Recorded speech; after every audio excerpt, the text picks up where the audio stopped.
여러분 안녕하십니까? 반갑습니다.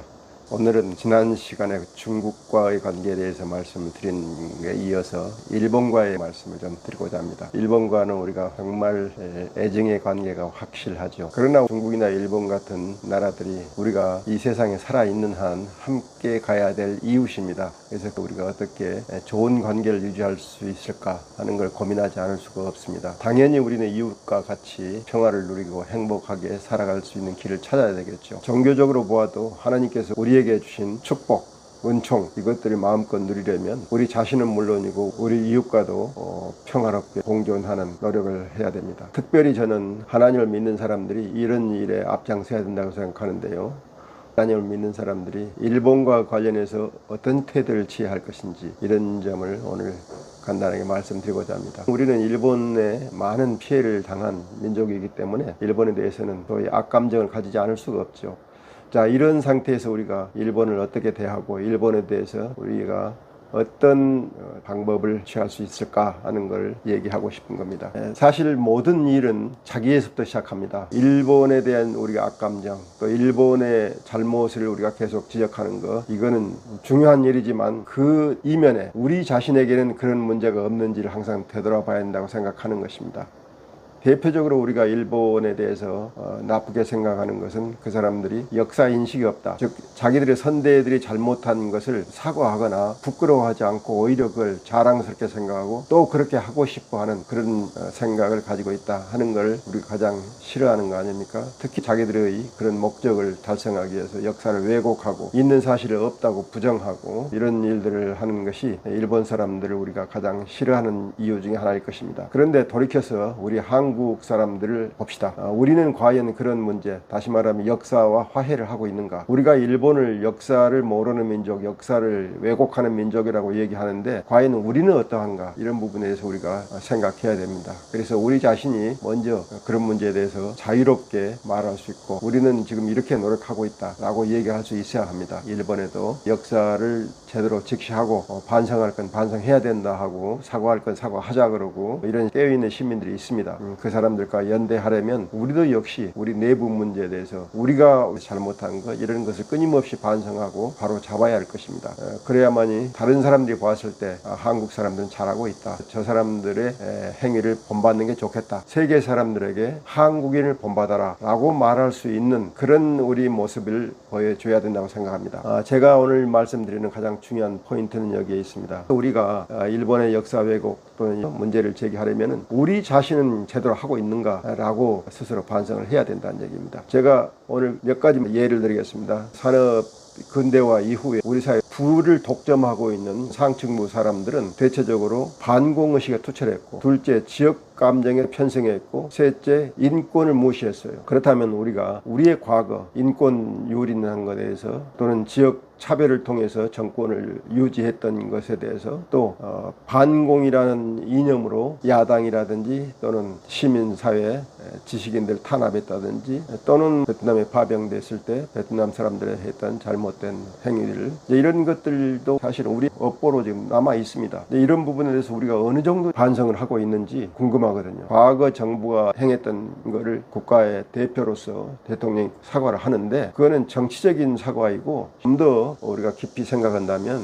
각 국민이 반성을 해야 됩니다. 인권을 유린하면서 권력을 잡고 법을 집행하고 했던 수많은 사람들, 그 사람들의 도움을 받아서 또는 그 사람들의 혜택으로 권력과 부를 이루고 있는 사람들 반성해야 됩니다. 내가 직접 그런 잘못을 저질렀지 않았다라도 내 가족 중에 내 이웃 중에 그런 일을 했던 사람도 있고 그 사람들의 도움으로 내가 부를 이뤘고 권력을 얻었다면 그건 당연히 반성을 해야 되죠. 적어도 우리가 하나님을 믿는 사람이라면 그렇다는 겁니다. 시중에서 살아가는 필부라면은 도리가 없습니다만은 적어도 하나님의 백성으로서 하나님의 말씀을 따라서 살기를 원한다는 사람이라면 당연히 그런 잘못 내가 하지 않았지만 내 이웃이 행했던 것 지역 감정에 편승해 가지고 정권을 잡고 그 정권 가지고 또 지역 감정을 부추기고 그래 가지고 또 권력을 독점하고 또는 국가의 그 부를 독점하고 이런 행위를 하면서 현재까지 부를 이루고 사는 사람들 반성해야 돼. 나는 그런 일이 없다라고 하면은 그건 일본 사람들하고 똑같습니다. 일본 사람들이 한국을 식민지화해 많은 국부를 이뤘죠. 근데 그 사람들은 오히려 그게 한국에게 도움이 됐다고 얘기를 해요. 그걸 뭐라고 우리가 나무라겠습니까? 다시 말하면 우리 자신이 그 사람들 나무랄 수 있는 만큼의 도덕성을 회복해야 됩니다. 그 도덕성 회복이랑은 다른 게 아니에요. 우리가 저질렀던 잘못들을 우리가 반성하는 겁니다. 그래야만이 그 사람들에 대한 문제 제기를 제대로 할 수 있거든요. 민주화 이후에 국가가 많은 부분에 노력을 하고 있는데 그 민주화 세력이 개혁 정치를 이루고자 할 때 그걸 계속 반대하고 걸림돌이 되는, 그걸 어떻게 해서든지 무너뜨리려고 하는 세력이 있습니다. 대표적인 언론으로 조중동이 있고, 대표적인 정치 세력으로 국민의힘이랍니까, 새누리당이랍니까, 이런 정치 세력이 있고, 또 보수 기독교적인 세력이 있고, 불수 반공주자가 있습니다. 이런 사람들이 지금 건재하고 있어요. 이 상황에서 하나님을 믿는 사람들은 진실함과 선함과 의로움을 정말 갑옷처럼 두르고 우리가 잘못했던 것에 대해서 반성하는 운동을 해야 됩니다. 적어도 우리가 일본에게 문제 제기를 하려면 우리 자신의 문제들을 없애야 되지 않느냐. 우리 자신이 차별하고 배척하고 하는 그런 것을 없애야 돼요. 일본에 살고 있는 제일동포들이 소설 빠칭코에 나온 것처럼 엄청난 핍박을 받고 배척을 받고 차별을 받고 있습니다. 그걸 문제 제기를 하려면은 우리 사회 안에 그런 것이 있는지 없는지 봐가지고 그걸 자정해 나가야 됩니다. 우리 사회 자체가 그런 노력을 하면서 일본에게 문제 제기를 하고 그러지 말자. 그래서 우리가 모범이 되면서 사람들이 한국을 봐라 라고 얘기할 수 있도록 해야 된다는 겁니다. 그런 의미에서 이 과거사 문제로 일본과 부딪히고 있는데 그 반면 교사로 우리 자신을 되돌아보자 하는 얘기를 하고 싶고요. 그렇다 해서 일본이 그렇게 해도 된다는 얘기는 결코 아니죠. 일본을 끊임없이 문제 제기해서 바로 세워야 됩니다. 일본 늙은 사람들은 어쩔 수 없이 옛날의 고정관념을 버리기 어려울 거예요. 우리나라 사람도 마찬가지죠. 70, 80대 고정관념이 있는 사람들에게 지역감정 문제하고 민주화, 인권 얘기해봐야 그건 정말 세계 경직기가 됩니다. 그러나 자라나는 세대들은 그렇지 않거든요. 그래서 그 자라나는 세대들에게 정의를 알려주고 뭐가 옳은지를 가르쳐줘야 되는데 그런 일을 하려면 우리 자신이 제대로 서 있어야 됩니다. 그래서 오늘 말씀드리는 것은 일본과 중국을 뭔가 좀 더 괜찮은 이웃으로 만들기 위해서 우리가 먼저 달라지자. 우리가 먼저 하느님 앞에 바로 서자. 그래서 하나님이 원하시는 대로 우리가 살자. 그래서 서로 존중하고 배려하고 이해하고, 그래서 상대의 잘못을 어떻게 해서든지 잘 타일러서 가르쳐서 우리처럼 되게 만드는, 그러려면 여기에 중요한 문제가 있습니다. 우리가 잘 돼야 됩니다.